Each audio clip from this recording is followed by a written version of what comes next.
you as possible tomorrow. It's amazing how many people have DM'd me and said, hey, you're going to be there. Is Right Side going to be there? And of course we're going to be here. And so The if you see President us, of the United States.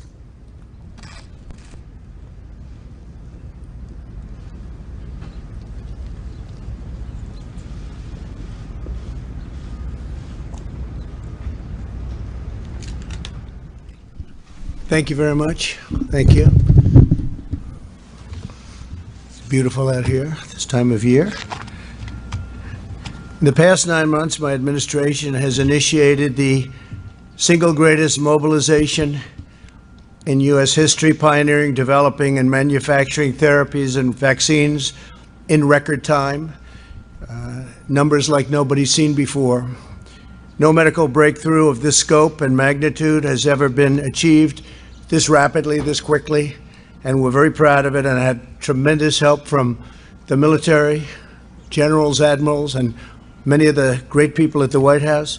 Operation Warp Speed is unequaled and unrivaled anywhere in the world, and leaders of other countries have called me to congratulate us on what we've been able to do, and we've helped many countries with their ventilators and all of the problems they were having, and I'd like to congratulate everyone involved in this effort.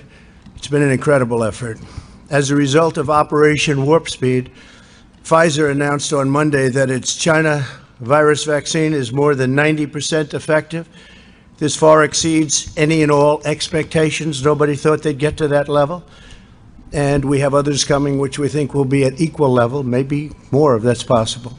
In July, my administration reached an agreement with Pfizer to provide $1.95 billion to support the mass manufacturing and distribution of 100 million doses, with the option to purchase a total of 600 million doses shortly thereafter. Our investment will make it possible for the vaccine to be provided by Pfizer free of charge. Pfizer said it wasn't part of Warp Speed, but that turned out to be an unfortunate misrepresentation. They are part. That's why we gave them the $1.95 billion, and it was an unfortunate mistake that they made when they said that. We will work to secure an emergency use authorization, which should be coming down extremely soon, and my administration will then coordinate the distribution of the vaccine, and it will be approved. I think, again, it will be approved very, very quickly, we hope. The average development timeline for the vaccine, including clinical tests and manufacturing, can take 8 to 12 years. Through Operation Warp Speed, we're doing it in less than 1 year. If you had a different administration with different people, what we've done would have taken, in my opinion, 3, 4, 5 years, and it would have been in the FDA forever. This is 5 times faster than the fastest prior vaccine development in history. 5 times faster. Say it again, 5 times faster. Nobody can believe it, actually. 3 other vaccines are also in the final stages of trial. They'll arrive within a few weeks, and they will also be mass-produced, and the delivery will be very rapid. We're ready to go. The vaccine will be distributed to frontline workers, the elderly, and high-risk Americans immediately. It will be a matter of weeks. Get out very, very much ahead of schedule. Any schedule that I said we're going to be far ahead of that.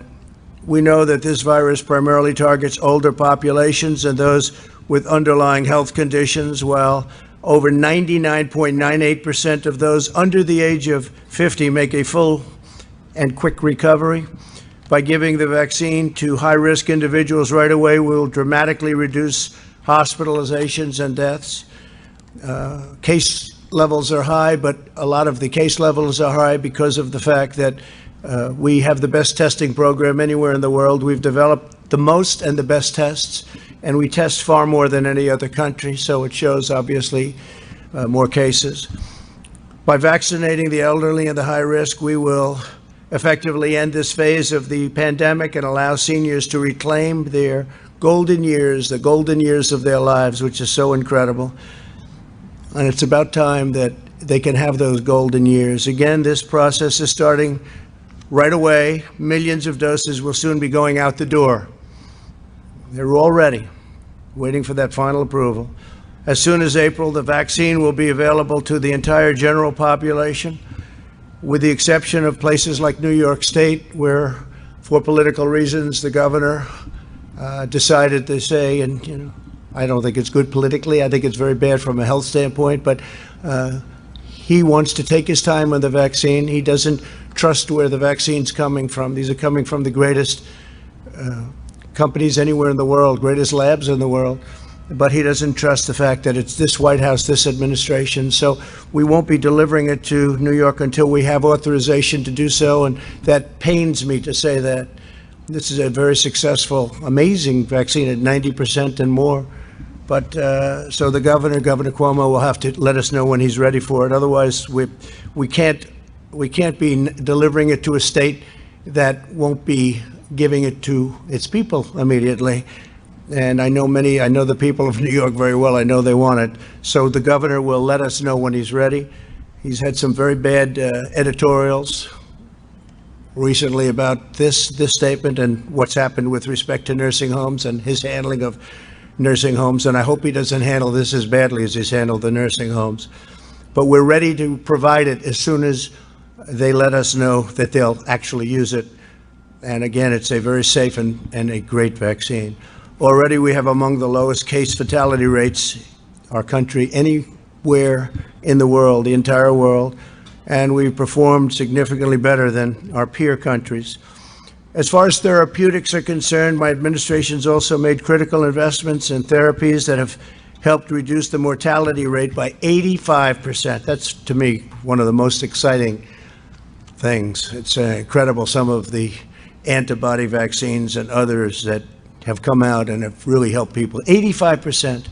Last month, the FDA approved remdesivir, and we've secured enough remdesivir to treat 850,000 patients. My administration finalized an agreement with Eli Lilly to purchase the first doses of their antibody therapy, which shows amazing results. This treatment will be available completely free of cost to patients. 5,000 units have already been shipped, and many more are going out the door as we speak. We're also reached an agreement with AstraZeneca for the large-scale manufacturing of their antibody treatment, which is excellent. We expect to issue emergency use authorizations for a number of additional treatments in the near future. Tremendous promise, but remember the 85% number. That's an incredible number, but we have some tremendously promising drugs online and ready to come out.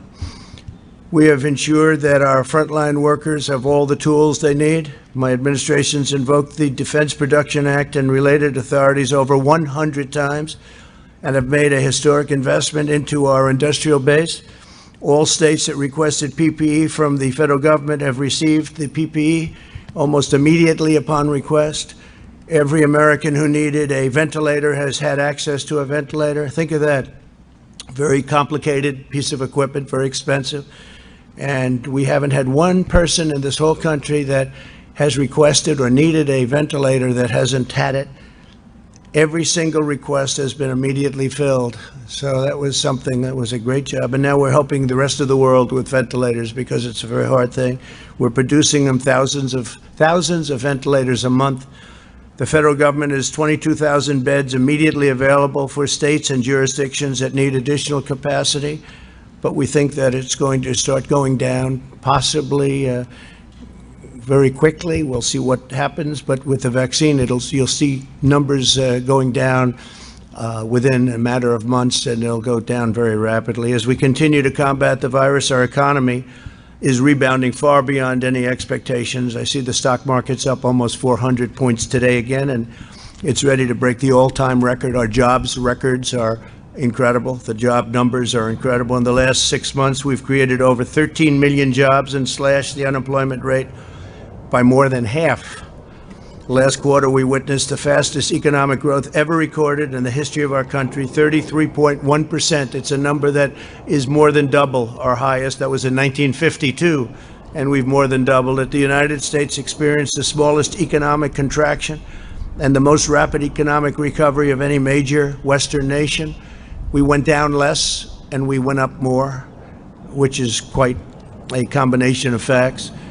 While healthy Americans have gone back to work and to school, we continue to spare no expense to protect the elderly and the vulnerable. According to some estimates, a national lockdown costs $50 billion a day and hundreds of thousands of jobs every single day. Ideally, we won't go to a lockdown. I will not go. This administration will not be going to a lockdown. Hopefully, whatever happens in the future, who knows which administration it will be. I guess time will tell. But I can tell you this administration will not go to a lockdown. There won't be necessity. Lockdowns cost lives, and they cost a lot of problems. The cure cannot be, you got to remember, cannot be worse than the problem itself. And I've said it many times. And when you look at what happens during a lockdown, I just say it very loudly. It's horrible what happens with drugs, alcohol, depression, loss of jobs, business closures. It's a terrible thing. So this administration will not go, under any circumstances, will not go to a lockdown, but will be very vigilant, very careful. We understand the disease. It's a complicated disease, but we understand it very well. We ask all Americans to remain vigilant, especially as the weather gets colder and it becomes more difficult to go outside and to have outside gatherings. And with that, I just want to ask some very talented people to come up and say a few words. General Perna and Dr. Slaoui have been incredible. The general is really getting started right now, but he's really, what we don't know and what people don't know, he started putting this all together 6 months ago, and you're going to see some real action. So, General, maybe you'll start it off, and then, Doctor, you'll go right after that. Thank you very much, and then we're going to finish it off with Mike Pence. Okay? Thank you, please. Thank you, sure. Thank you, Mr. President. Hi, everybody. So Operation Warp Speed's mission is to enable and accelerate the development of vaccines and therapeutics to help control the COVID-19 pandemic and save lives. On May 15th, almost 6 months ago to the day, we stated the goal of the operation, which was to have vaccines and therapeutics available and approved for use in the US population by the end of the year 2020. We said then that while very challenging, the goal was credible and therefore was worth trying with the best, our best to achieve it. Today, we're almost 6 months later, and I think we can say that significant progress has been made. And while we are not there yet, we are close to the objective. Let me share with you some facts. If I look at the vaccine side, we've selected a portfolio of 6 vaccines using 3 different platform technologies, and we elected to have 2 vaccines from each platform technology. First platform is what's called messenger RNA, and 2 vaccines using that platform were in the portfolio, one by Pfizer and one by Moderna. The second platform is using what's called live viral vectors, and we had 1 vaccine from J&J and 1 vaccine from AstraZeneca in partnership with Oxford University. And the third platform was the recombinant protein platform with 1 vaccine from a biotech company here in the US called Novavax, and another one from a partnership between Sanofi and GlaxoSmithKline. These vaccines are now, 6 vaccines are all in the clinical development stages, and 4 of them are in phase 3 trials. And of the 4 that are in phase 3 trials, 2 have effectively completed enrollment in the phase 3 trial, and one of the 2 has announced on Monday, to, I think, thrilling information, that they had 90% efficacy. That was the Pfizer vaccine, demonstrating that vaccination is possible against COVID-19, that the kind of choices we have made in terms of the antigen selected was effective and made us optimistic that other vaccine may also be effective. On Wednesday, the same week, just this Wednesday, Moderna, the other company with the vaccine using similar platform technology, messenger RNA, announced that they have achieved the number of cases in their trial to allow for a first interim analysis, and I would expect that shortly, probably next week, we may hear what I hope to be another very good information regarding an efficacious vaccine.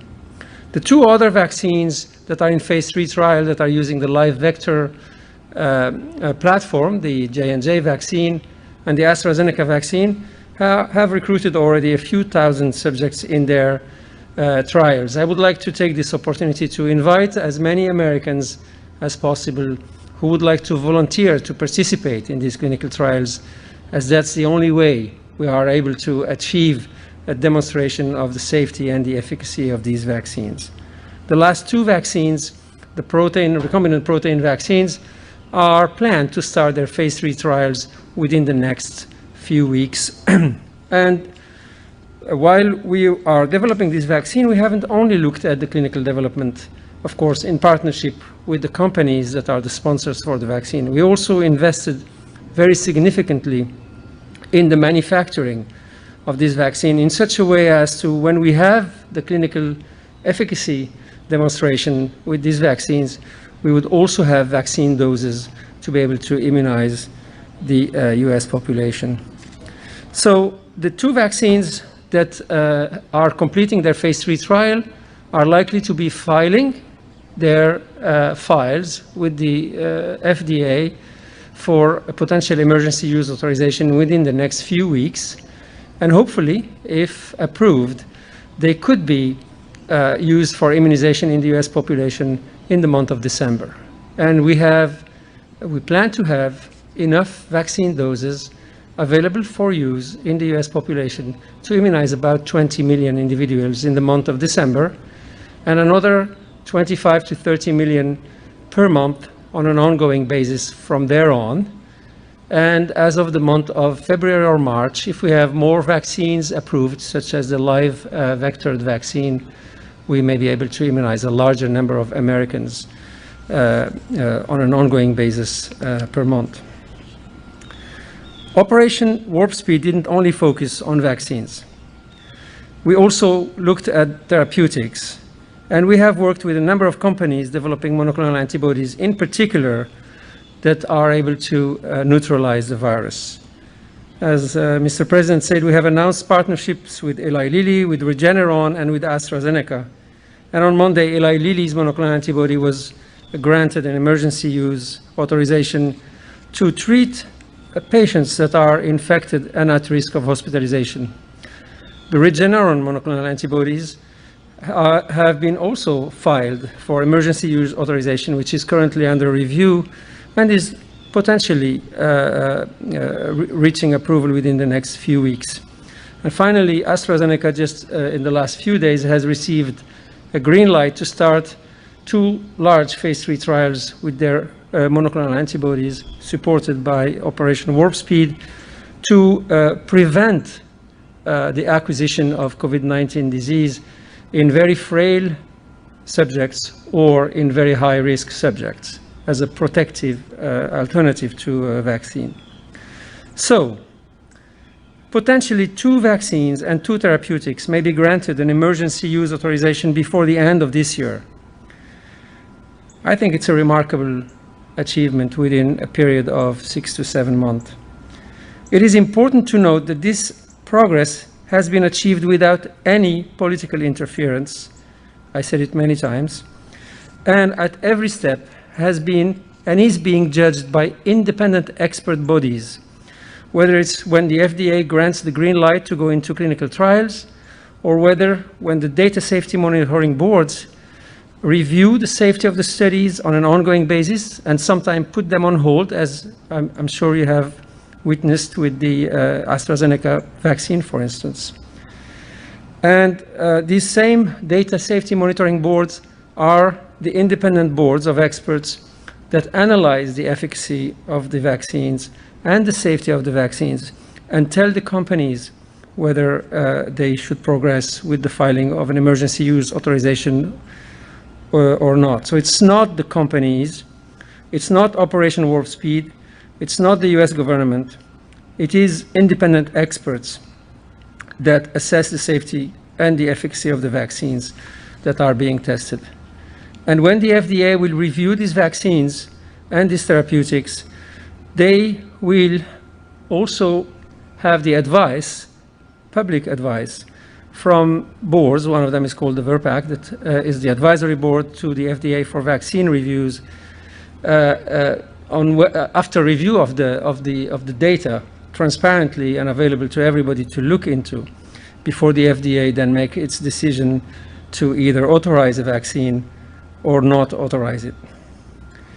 On that basis, I personally feel very comfortable to say that the vaccines and the therapeutics that we have helped develop and accelerate will be judged independently, and if approved, should be used by all in the population. Because I believe vaccination is likely to be the cornerstone among all the other measures that we have to take to help us really control this pandemic. I will now pass to my co-leader, General Perna, who will tell you more about the support that the operation has provided to manufacturing of the vaccine and also to their distribution. Thank you very much.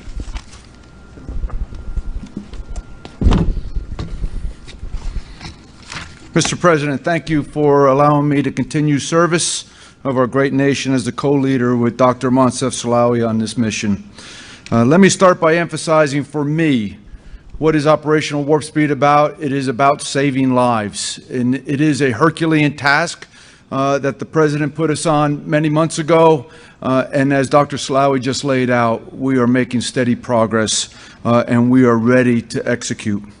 Through the whole of American approach, we have leveraged the best of nation in federal government, local, states, industry, and academia to expand the capacity and capability to achieve our mission. It has been powerful. We have capitalized on the best contracting, logistics, and planning experts available to synchronize and integrate all phases of the operation, from development of the vaccine, manufacturing of the vaccine, and finally distribution of the vaccine. 6 months ago, the capacity did not exist in our nation's pharmaceutical production base. We went to work building brick and mortar manufacturing facilities, bringing in the right specialized machinery and equipment, and prioritizing supply chain materials through the Defense Production Act. Today, we expect to have tens of millions of doses immediately following EUA, and we will distribute them as soon as the FDA applies the EUA. We will do that within 24 hours of the EUA. We are harnessing the strength of commercial industry and the existing vaccine delivery capabilities and infrastructure. Our nation deserves this. Vaccines will be allocated pro rata by population so that we ensure fair and equitable across. We need the states who are part of the planning to accept the vaccine. We are working closely along with the CDC, the 64 jurisdictions and states to ensure vaccine can safely and quickly get to those who need it first. And then we have plans to ensure that it spreads exponentially across our country and that no place is left without a vaccine. At the end of the day, our success is going to be judged by the availability of the vaccine as shots go in arms. It is the partnerships we have formed with the pharmaceutical companies like Pfizer and Moderna, distribution companies like McKesson, FedEx, and UPS, and pharmacies like CVS and Walgreens that have agreed to do things differently, to think, how can we get this to the American people in the most rapid and expeditious way? We will be successful because of this all of America approach, this collaboration, this effort that everybody is leading towards. I will end where I started. This is about saving lives, the lives of the great American people. And we will not rest until we are successful and that we have irreversible momentum to returning our nation back to normal. Thank you, Mr. President. Thank you, General, very much. Great job. Alex, please.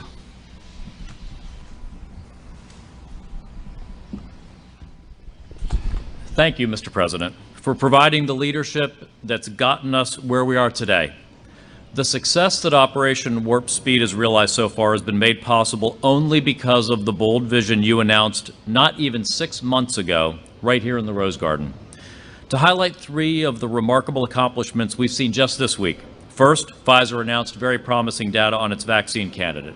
Second, the FDA authorized and we have begun to distribute and administer Eli Lilly's monoclonal antibody to help Americans at risk for serious disease stay out of the hospital. Third, another vaccine company, Moderna, announced that it's reached a critical clinical trial milestone, meaning we may see data from them within days. Back in the spring, we were told by all of the experts that a vaccine was a year or a year and a half away, and the announcements I just highlighted would have been unthinkable. The President said that's not acceptable, and thanks to the support he's provided, we're now on track to deliver a safe and effective vaccine to our most vulnerable this year. As I worked with the President to assemble this team and organize this effort, his support was indispensable at each step of the way. We went out and found the very best people on the planet to do the job, who you just talked with. Dr. Slaoui, the world's most successful vaccine developer. General Perna, one of the world's most qualified logistics leaders.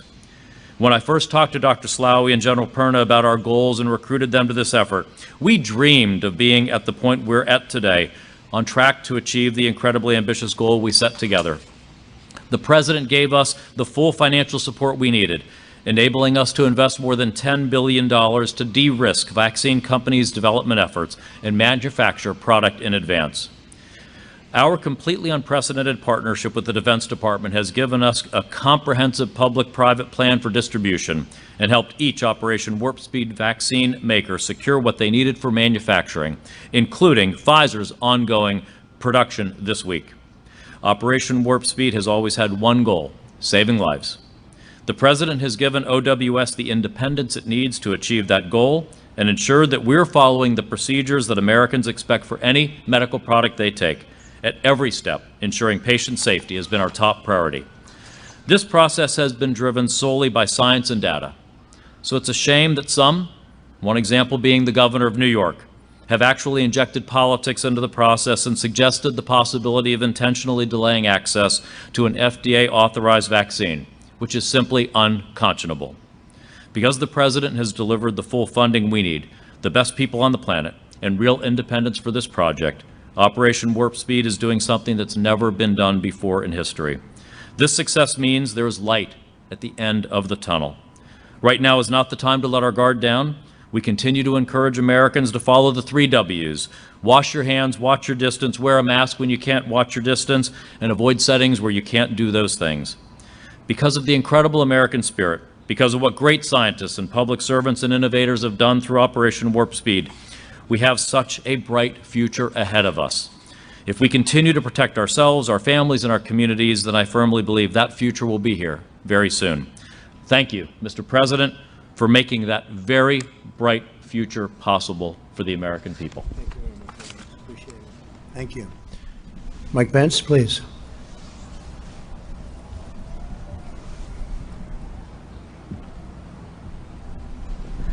Well, thank you, Mr. President, and on behalf of the White House Coronavirus Task Force, I was grateful to just have a few minutes today to commend the team of Operation Warp Speed. It was your vision that we could harness the ingenuity and the creativity of America's greatest pharmaceutical and research companies to speed in record time a vaccine that would save American lives. You told the American people that we would have a vaccine before the end of the year, and some scoffed at that timetable. But I can tell you the team on Operation Warp Speed didn't. These great research companies didn't.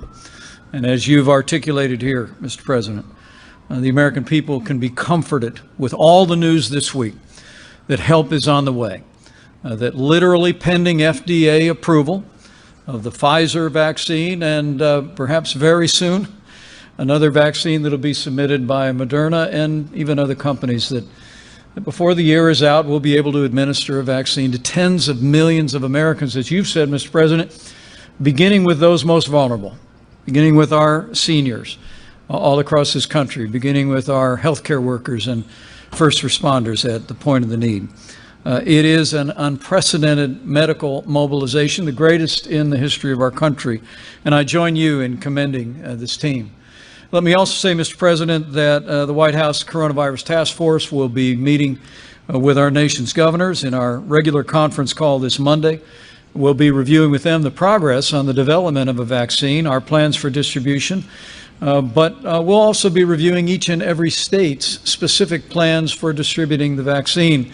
Continue to urge governors to have those plans developed and prepared and ready for immediate implementation. And finally, Mr. President, as we see cases rising around the country, as we see hospitalizations rising around the country, I want to encourage the American people with the news that, as we have done from the very beginning, we're going to continue to move heaven and earth to make sure that your family has access to the level of health care that we'd want any one of our members of our family to have. I spoke to FEMA today, and as we heard reported at our last task force meeting, Mr. President, we're receiving requests from states for PPE, for personnel, but we're meeting all of those requests. And according to our team on the ground, we continue to believe that we'll be able to meet the requests for PPE and equipment, both from the Strategic National Stockpile, also from the commercial market, to make sure that those needs are all met. And the American people can also be confident because of the system that you established, that since this past July, we're actually able to track PPE, gowns and gloves and N95 masks on a hospital-by-hospital basis. So we can continue to deliver, as you said, Mr. President, on that extraordinary record in America where no American who's ever required a ventilator has ever been denied a ventilator. No American who's ever required an ICU bed has ever been denied an ICU bed. So the good news today through Operation Warp Speed, Mr. President, is help is on the way. It's on the way right around the corner. As one of the members of our task force said recently, the cavalry is coming, but we want to encourage every American that we're going to continue to make sure that our healthcare system has the resources to support the equipment and supplies that they need. And we also, Mr. President, as we see cases rising, particularly in the heartland of this country, but in communities all across America, we encourage every American, as the Secretary did and as you have, continue to practice good hygiene, wash your hands, practice social distancing, wear a mask when that's not possible. We all have a role to play. We all know what to do to protect the vulnerable, to look after our families and our neighbors and friends. And we encourage every American, with all the good news this week, to continue to be persistent in putting the health of yourself, your family, your neighbors, co-workers, and friends first. And we'll get through this, and we'll get through this together. Thank you, Mr. President. Thank you very much, Mike. And thank you, everybody. Thank you very much.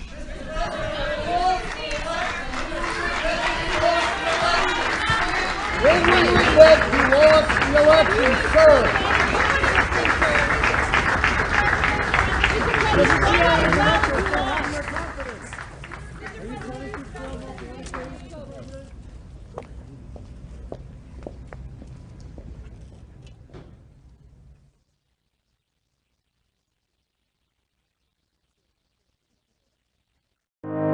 Ili kuwa mwanafamilia bora wa Global TV, usisahau kusubscribe, like, kushare na kucomment.